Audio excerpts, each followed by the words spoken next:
Hello बच्चों, let's see the question.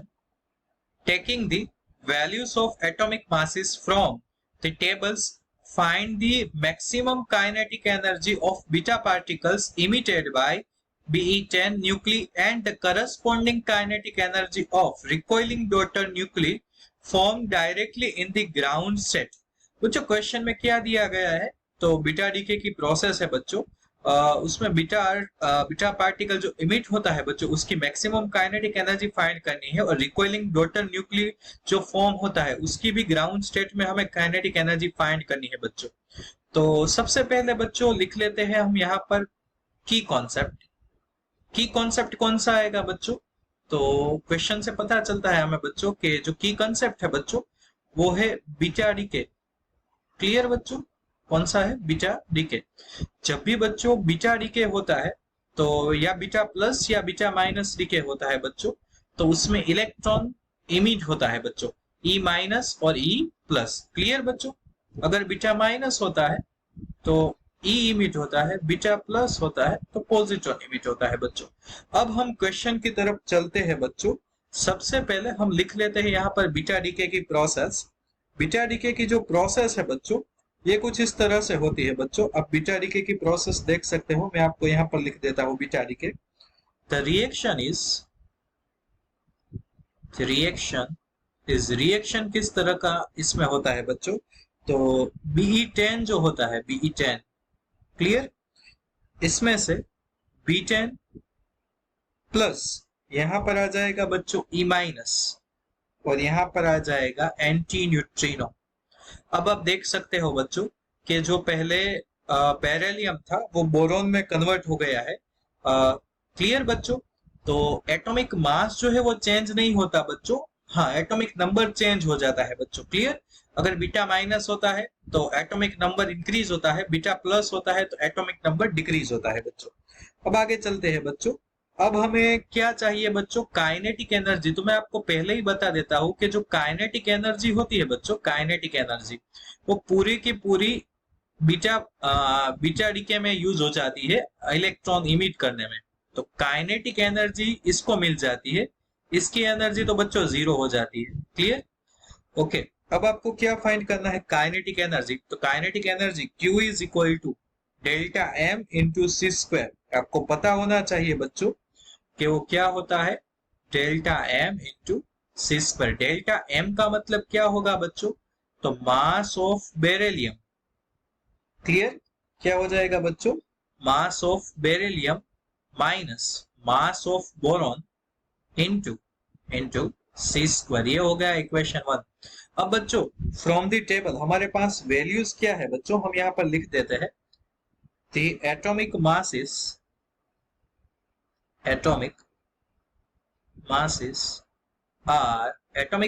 Are क्या masses है बच्चों? तो जो Be10 है बच्चों, Be10 उसका मास क्या होगा? तो 10.0167111 एटॉमिक मास यूनिट। और जो B10 है बच्चों बोरॉन, उसका क्या होगा? 10.0161114 यूनिट। क्लियर बच्चों? अब आपको क्या करना है? तो काइनेटिक एनर्जी फाइंड करनी है, सो पुटिंग इन 1। क्लियर? कहां पर हम इसको यूज करेंगे बच्चों? Putting in 1।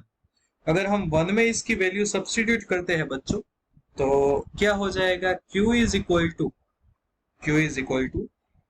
10.0167111 माइनस क्या आ जाएगा यहाँ पर बच्चों? तो यहाँ पर आ जाएगा 10.0161114। Clear?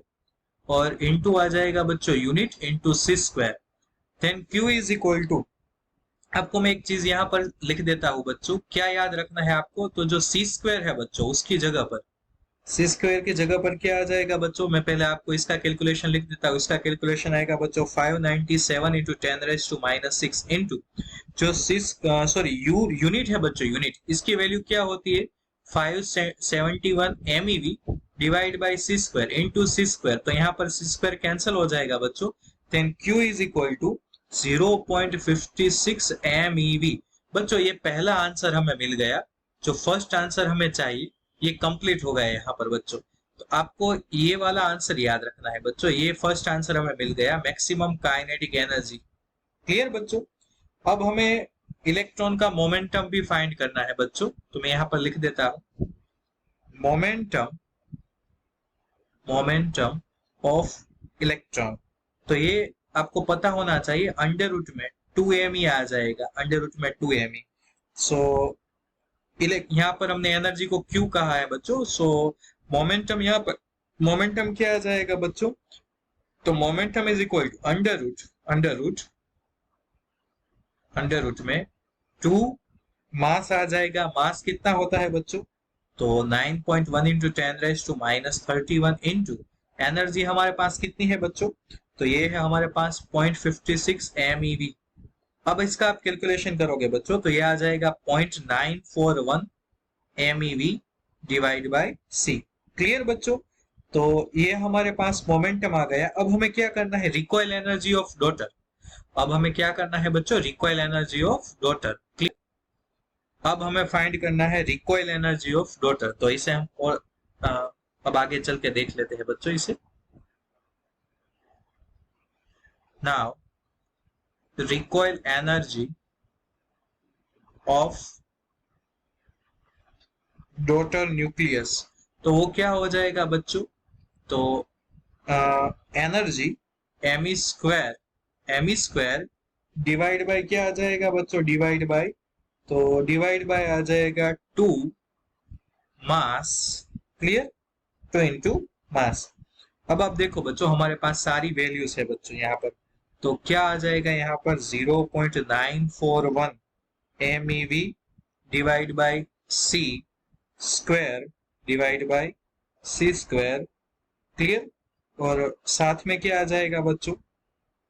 Divide by C square into आ जाएगा यहाँ पर बच्चों 1 डिवाइड बाय ये 2m है ना बच्चों, 2 इंटू ये मास है बच्चों, मास। तो मास हम ऊपर हमारे पास यहाँ पर वैल्यूज दी गई है बच्चों, आप देख सकते हो कि हमारे पास नियर इक्वल टू 10 हम ले लेते हैं बच्चों, नियर इक्वल टू 10।